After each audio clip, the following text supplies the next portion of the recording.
مسألة Bano class 7 no tamam urdu شاباش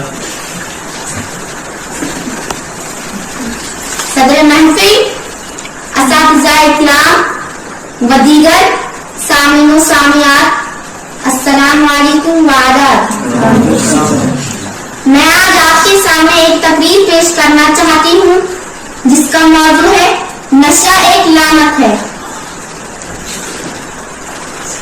جناب صدر، گرامی قدر اور عزیز ساتھیوں، نشہ خماری زیست ہے، یعنی سوئی ہوئی زندگی جاگتی ہوئی زندگی کے مقابلے میں سوئی ہوئی زندگی ایسے ہے جیسے ہوش مند انسان کے مقابلے میں بے ہوش انسان. چونکہ افراد کے ہاتھوں میں ہے اقوام کی تقدیر، افراد کے ہاتھوں میں ہے اقوام کی تقدیر، ہر فرد ہے ملت کے مقدر کا ستارہ. چنانچہ جب کسی قوم کے افراد نشے کی لت یعنی خماری زیست میں پڑ جاتے ہیں تو کیا ہوتا ہے کہ پوری قوم ہی بستر استراحت پر دراز ہو جاتی ہے اور ہمیشہ ہمیشہ کے لیے تباہ ہو جاتی ہے. حضور پاک صلی اللہ علیہ وسلم نے شراب کو خبائث قرار دیا. یہ معنی اعتبار سے وہی بات ہوئی جو میری اس تقریر کا موضوع ہے، یعنی نشہ ایک لعنت ہے. صرف یہی حدیث پاک ہی نہیں بلکہ آپ صلی اللہ علیہ وسلم کا ایک اور ارشاد گرامی بھی ہے، کل مسکر حرام، ہر نشے کی چیز حرام ہے.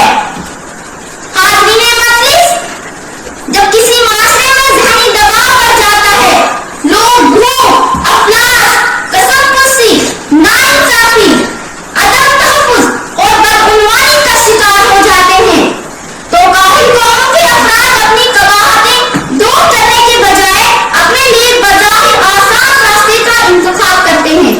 کچھ لوگ میڈیکیشن لینا شروع کر دیتے ہیں تو کچھ نشہ اور اشیاء کا استعمال شروع کر دیتے ہیں اور یہ قوم کے گلستان کے پھول کملانے لگتے ہیں.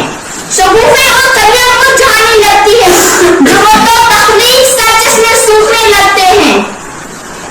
عزیزان من، آپ نے یقیناً اخباروں میں اشتہاروں میں یہ سرخی پڑھی ہوگی، وہ نشے میں کہیں تنہا نہ رہ جائیں. یہ محض جملہ نہیں بلکہ بہت بڑی حقیقت ہے. نشہ پلا کے گرانا تو سب کو آتا ہے، نشہ پلا کے گرانا تو سب کو آتا ہے، مزہ تو تب ہے کہ گرتوں کو تھام لے ساتھی. ہمارے